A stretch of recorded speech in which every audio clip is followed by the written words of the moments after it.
Hey there. So, we're going to talk about how you know you're healing from toxic relationships or from narcissists in your life. My name is Lise Colucci, and I am here to help you understand, heal from, and all of that, the toxic people in your life, toxic relationships, and to help you transform your life after those toxic relationships. So, let's just jump in and talk about this. How do you know you're healing? How do you know? People are often stuck and feeling stuck after toxic relationships and feel like they don't really know if they're healing or not, or they don't know how to tell, because the thing is, it's not like healing from something physical where maybe it just gets better right away, or not even physical, just something simpler. This is kind of a complex, it's an extremely complex thing in your life where it is affecting so many areas of your life that there may be parts of your life that just don't feel good.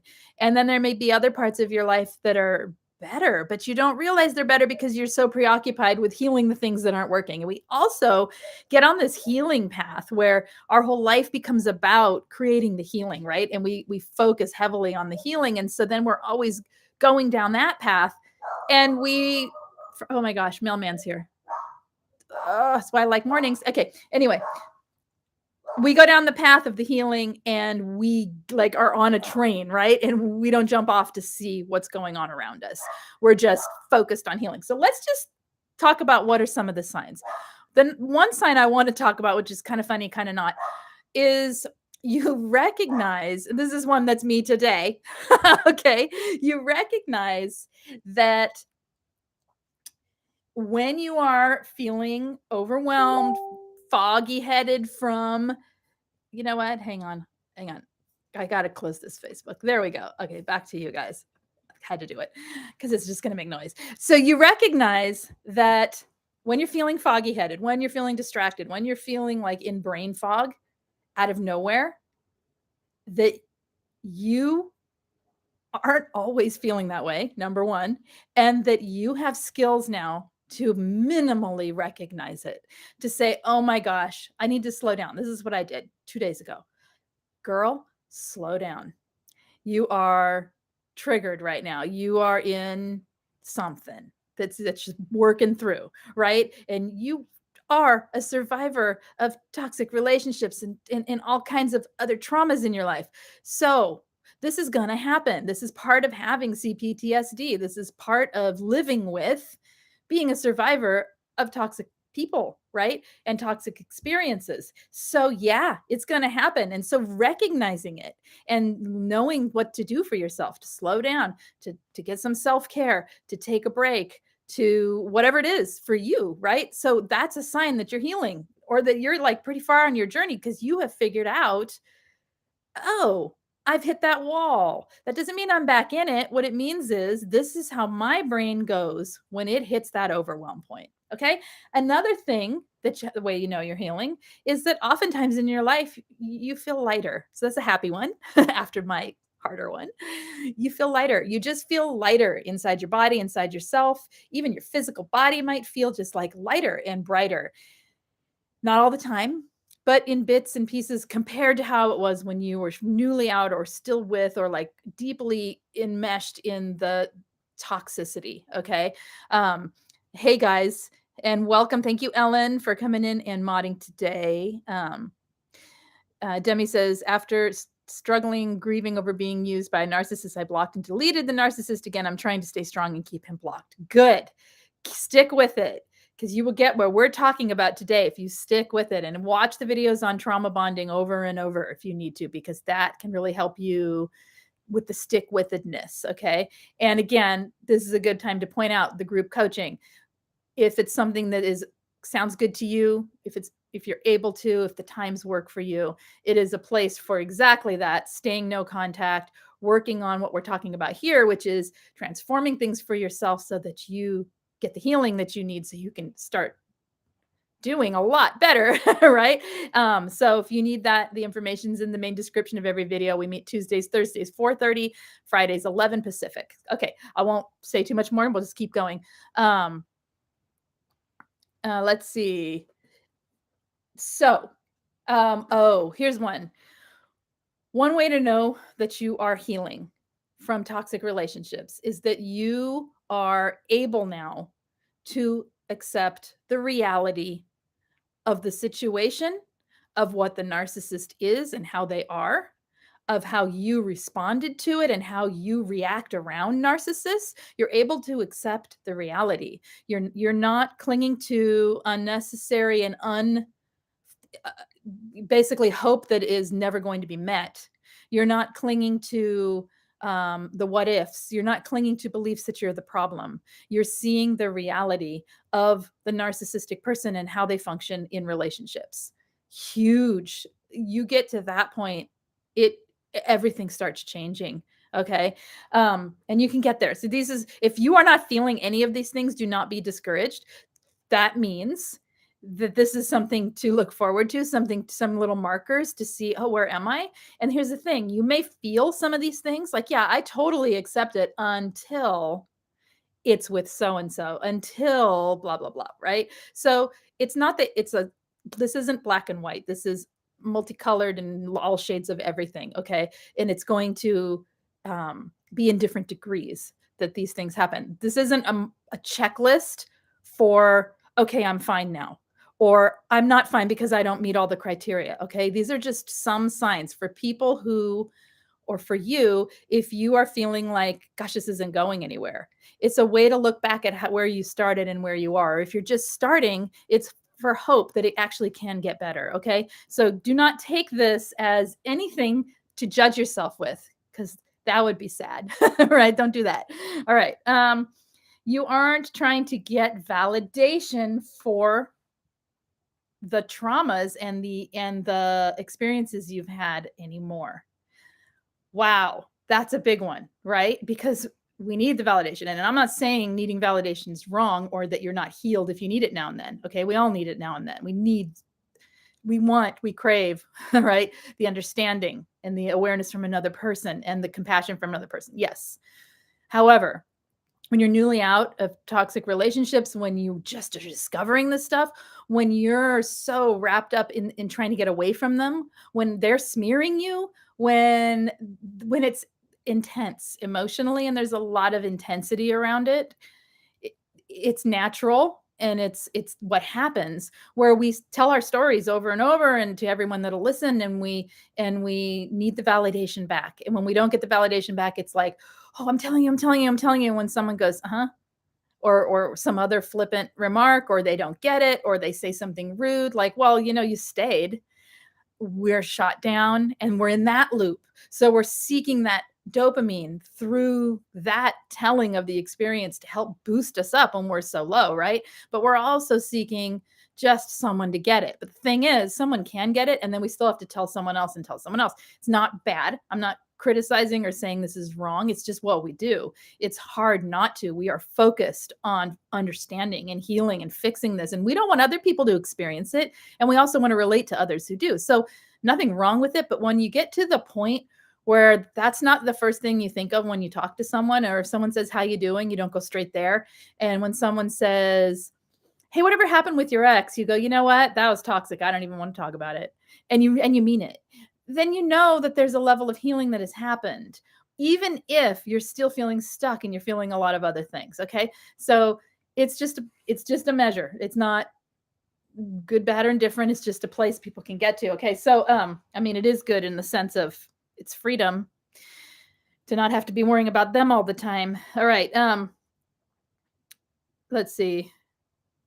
You think about things other than the narcissist. This goes hand in hand with that one, right? Like, you think about your own interests. You think about other people. You look around and see colors. You recognize there's life outside of this toxicity. You're not stuck in the grips of it where you're just like held in place, frozen, feeling all of it all the time. You're able to take some deep breaths, and you're able to enjoy your feet on the ground and your head in the air and like walking through space, right? Like, you're able to be present to yourself and to be present to what's going on around you.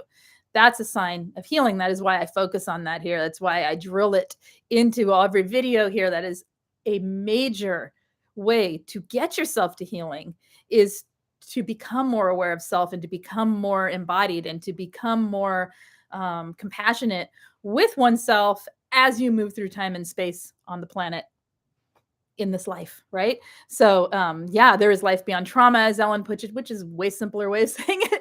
Thank you, because mine was a little wordy. All right. So let's see. You allow your emotions. You allow your emotions. You're not trying to stop them. You're not trying to block them. You're no longer fearful that once they show up, they're going to overwhelm you. And you can get there. Okay. It's baby steps to get there sometimes. But it's a sign you're healing if you can sit with your emotions and let the waves of sadness and the grief come and allow yourself to take the time it takes to heal. You may still feel some big, heavy, intense emotions, and you're able to sit with it and process it differently because you've learned skills and tools, and you've given yourself the space and time you've needed to get there. All right. Another sign is you start questioning. Well, I skipped a couple here. You start questioning the inner dialogue that is critical towards yourself. You start questioning the things when you say, yeah, it was bad, but if only I were better, that wouldn't happen. If only it's my fault. When you start questioning those things, when you hear the narcissist voice in your head belittling you, and you're doing it from your own thoughts, if you grew up with narcissistic parents, when you no longer listen to the dialogue they planted in your head, you still hear it maybe, like criticisms and perfectionism and all that, but you question it and you say, hey, wait a minute, is that my thought, or was that an indoctrination from a toxic person? So yeah, that is a huge sign that you are healing yourself. What did I say here? So self-care, when you know you're healing, when self-care is not just a concept, when it's not just an action, but when it is part of your daily routine, when it is part of your life, when it is the first thing you think of when you feel anxious and upset, or maybe not the first thing, but a first thing, like in the top 5, when you think, oh my gosh, I need some self-care right now, and you have means to do it, and you have the capacity to do it, and you have the will to do it, and you do it, right? When you take action towards self-care, you're already starting to heal. And when that becomes a habit, you're getting there. Okay. Let's see. You are setting boundaries in your life. When you are setting boundaries in your life, you are setting an example for yourself of care, of strength, of inner support for oneself, and of your own will and your own choices. Okay. And all of that takes some healing to get to, right? And especially when you're setting boundaries without guilt, or setting boundaries with guilt and telling the guilt, yeah, you're an old, not so good friend that I need to not listen to. Guilt, you were put there by my mother or whatever, my father, my whatever. Okay. So yeah. And then yes, sticking with those boundaries, having conviction and clarity behind your boundaries that allows you to just hold them in place. Yeah. No matter what someone says. Okay. You feel a measure of indifference toward the narcissistic person. You may always have some emotional trigger or some emotional response to them, but to them in their personal life of who they are, you start to become indifferent. And I know a lot of people are like, I just want to get there. How do I get there? It's through all of this. I mean, the number one thing is allowing them to be who they are and accepting it. Okay, that's how they are. That is who they are, how they are in relationships. It's how they function. It's how they think. It has nothing to do with me. It is not mine to deal with, and it is not my problem, right? But it's really hard when you have had so much hurt from someone to get there, because we hang on to, yeah, but they did this to me. Yeah, but it isn't fair. Yeah, but it isn't right. You see, it's letting go of thinking we can control it, or we have any measure of, look, we're going to make a difference somehow in this whole thing by sticking the course and making sure they get it, and making sure they hear it. You know what I mean? So indifference really is the most disarming, as they say, thing you can do to a narcissistic person. The number one thing they want is your attention. Okay. After that, it's control. Yeah, they want attention more than they want control. They want your attention. They want your focus. It's supply. Okay. That's what we say when we say supply is what we mean. Okay. So it is to have indifference is an absence of supply. There you go. Right. Okay. So another way you are healing is you're starting to connect, you are connecting, or you're deeply connected with your own passions and your own drive and your own joys and the things about you that make you you, and you are connected and learning to connect with self. That sounds like that could be taken in different ways. I'm not saying we become selfish. Okay. I wouldn't say that, although I'd love to, because it would be easier. But for most of us, that isn't going to happen in our life. So we are becoming self aware in a way that allows us to actually know who we are. We're connecting with our authenticity, and we're connecting with, you're connecting with the goodness of you and the quirks of you and all of you, of who you are, what you think, not what you were taught to think by toxic people or the society or anybody else, but your actual thoughts and feelings. And you get to that place through a lot of, exercises in self-awareness and a lot of letting go of the indoctrination that these toxic people have put in your head. And this takes time to get here. And but that you are, like, I know no matter how pulled outside myself I can get. It's what I call it. I say, I'm so pulled outside myself, I don't even know where I am right now. That's what right? Like, and that's funny to me right now, but it's actually horrible. It's one of the worst feelings. I'm pulled into the drama. I'm pulled into an argument. I'm pulled into somebody else's problem, right? I'm pulled into whatever it is in my life, right? I'm pulled into something that is not me and my sense of myself. And from the place of a sense of self, I am able to have constructive arguments with other people and include them and have compassion and awareness for them. From my sense of self, I'm able to see things with more clarity and more relaxation and more, because that's me. I mean, I'm pretty chill to begin with, right? But when I'm pulled outside of myself, my last name, I get loud. Like it can get really dramatic being pulled outside. And I know the difference. You see, knowing the difference is a sign of healing. Knowing that I am not, that's kind of what I started with, but being able then to say, okay, I need to come regroup, whatever you want to call it, reorganize, resettle, whatever, come back into myself for 5 minutes, 10 minutes, an hour, 2 days, whatever it is, so that I can be in this world as me, not as my trauma, as me, not as the reactions I'm having to people who are X, Y, and Z, or reactions I'm having to the world around me. And when you can get there, a narcissist can't touch that place. They can't get there because they don't have authenticity to meet you with their authenticity. They're an amalgamation and a mixture and a combination of all the masks and personas they're putting on to make you think there's something. So yeah. Okay. What else? You recognize manipulation now. If you are on your healing journey and getting somewhere with it, right? You can recognize manipulation when you see it. You can call out gaslighting. You see projection. You see somebody triangulating. You see the baiting. You see the grooming. You start seeing it. So when we say, here's a list of red flags, you don't have to go, oh my gosh, and read the list. You see it. Okay. And it's not from study.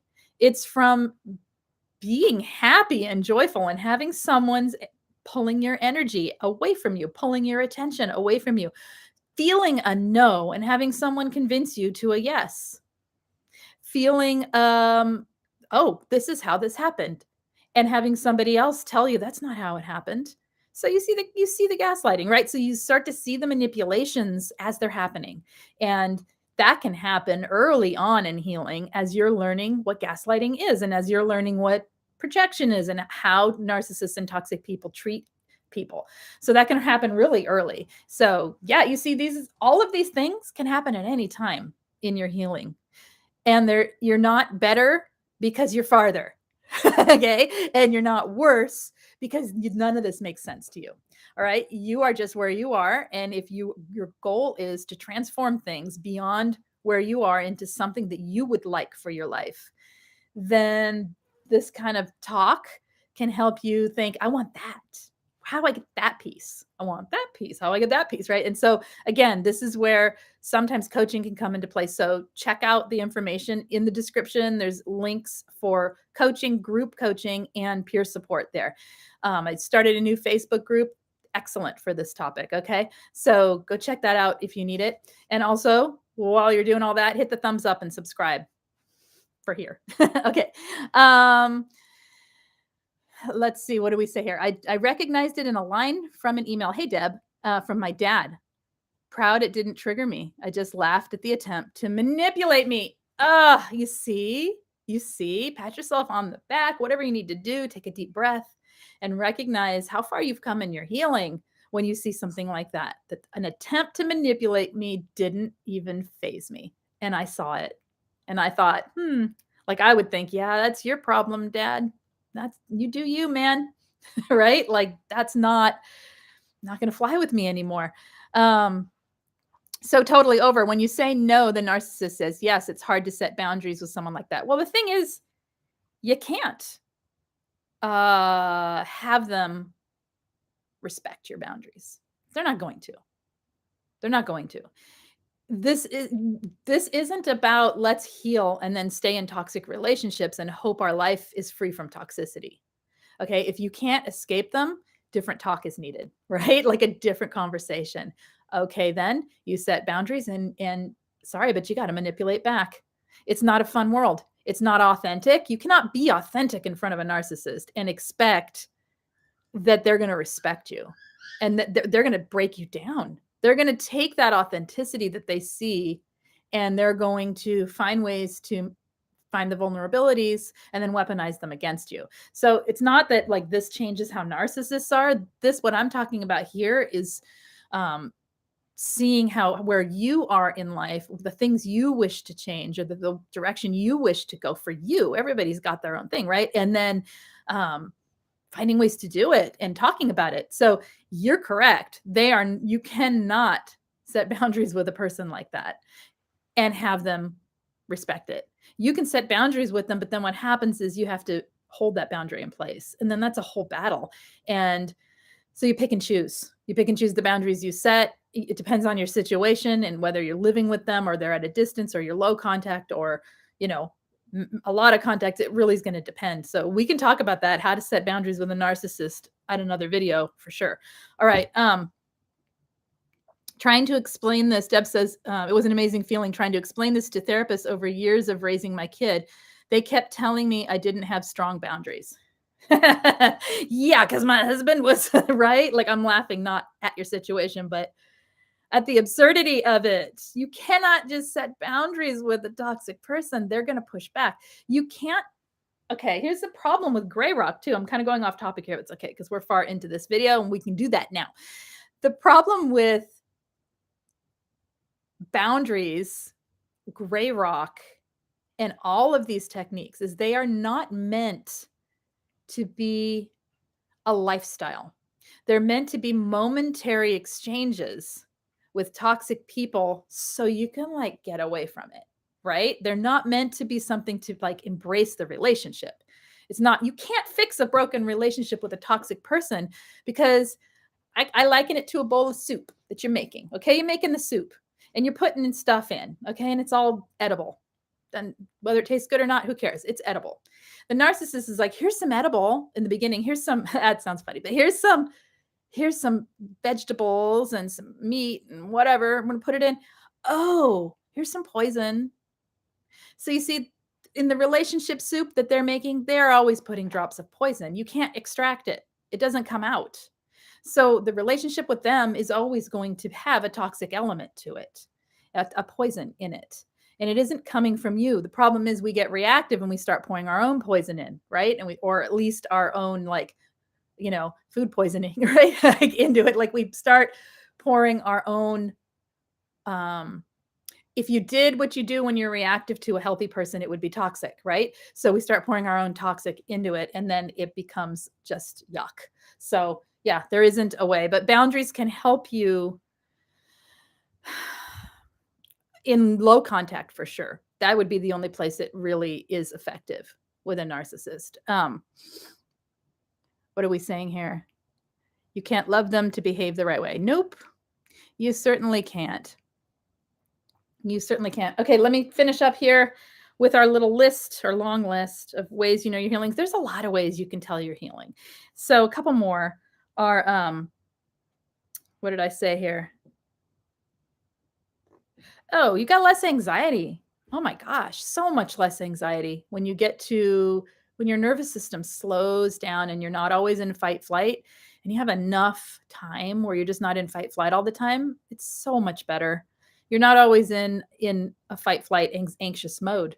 So that's one way, you know. And if you do have a lot of anxiety and you've been working at this a long time, don't get disheartened. Some of us are more prone to it, and so there's other things you might need to do to help with that directly. Okay.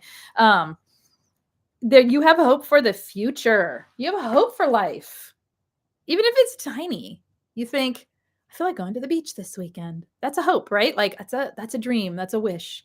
You have hope, dreams, and wishes that you couldn't have in the toxic relationship because you were always so buried under the intensity of the toxic and painful emotions that were happening. Okay. My anxiety has dropped from a 9 to an 8. You know what? That's a point. No, for real. It can be, it's not just the narcissistic treatment and manipulation that creates the anxiety, right? Like, first of all, some of us are just anxious people. Just by nature, that's where we go. We're fast thinkers. We're smart. We're, you know, our adrenaline pumps fast and all of that. So it's not just that. And remember, there's other stresses in life that can keep your anxiety up. And there's the effect of what it's done to your life that creates anxiety. So again, there's a lot of ways to address anxiety, but it does drop a notch, right? When you're not dealing with them. Some people, it drops a lot when you're not dealing with them. I am so happy you're proud of that 1 point drop.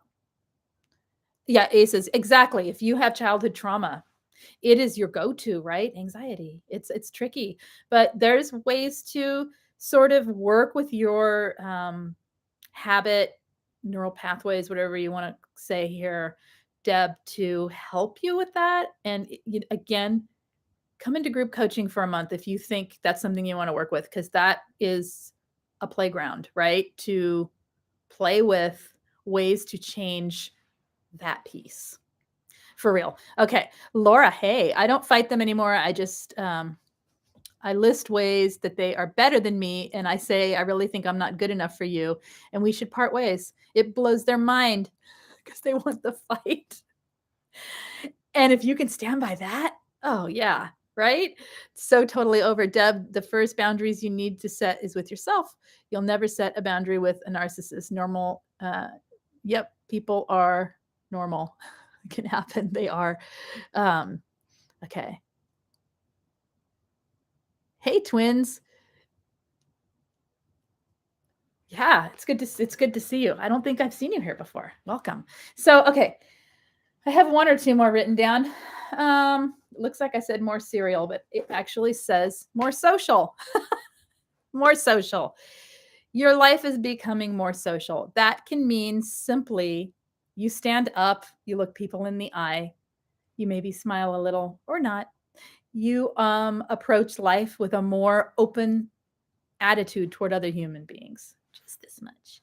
You're healing, right? You are no longer head down, avoiding everyone, knit brow, you know, like this is my mark, the badge, like I call it, the badge of stress.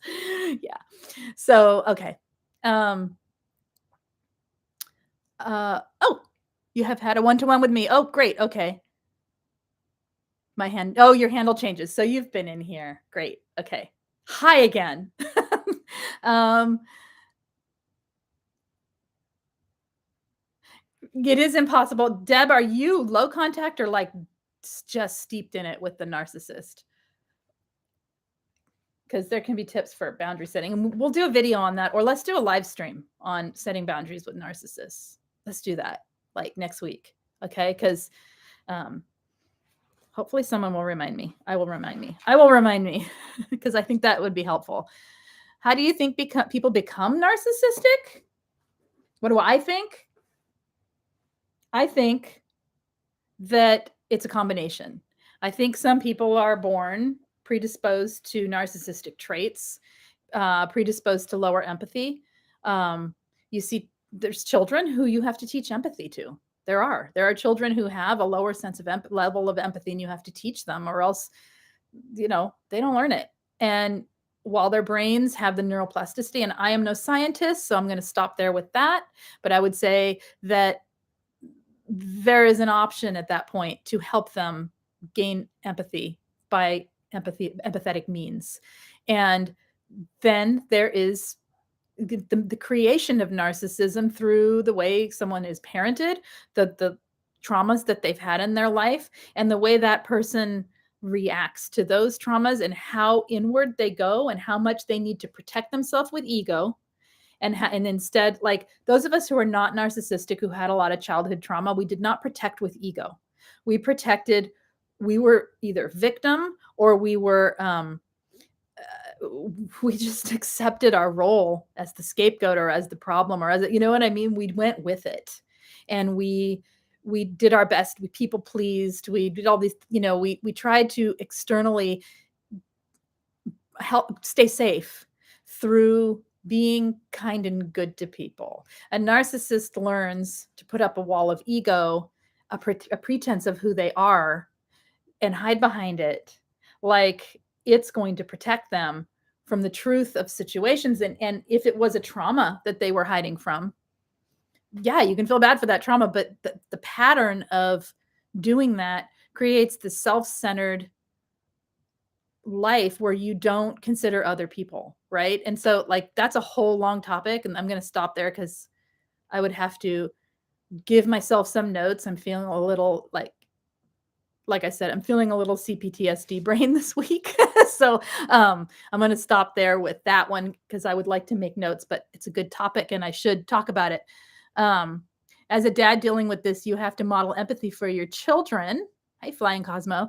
And consistently, and for any hope that just a little bit will stick amidst the covert narcissist mom.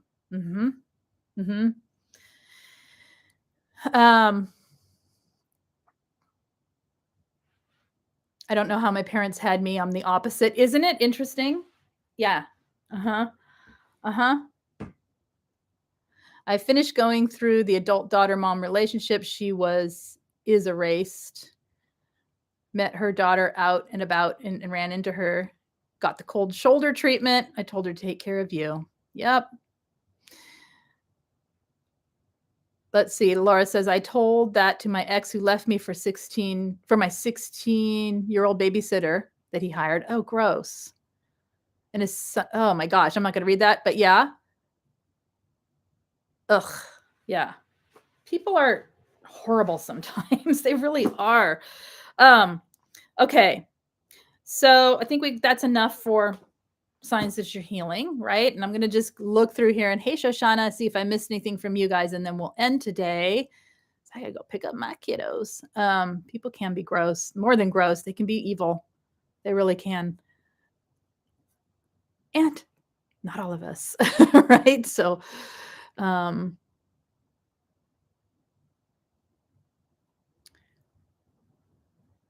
did I missed a bunch here. Let's see. I'm sorry. I missed a bunch. I'm not reading it well. Okay. All right. Anything else, you guys, before I end this live stream today? I think I'm at my end of the day. And yeah. Okay. All right. So as I said, hit the thumbs up and subscribe, share these videos, bring people over here for the chats and the live streams, whatever you need to do to get the word out there and help this community grow.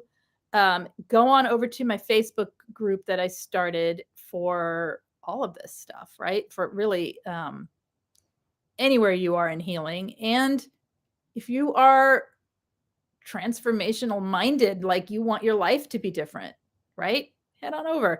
It's in the main description of the videos. And yeah, we do. We have many groups. I just started a new one. So yeah. Okay. Great. Okay, you guys, I will see you next week. You have a lovely weekend, and we will enter August strong. All right. Okay. Talk to you soon. Bye bye.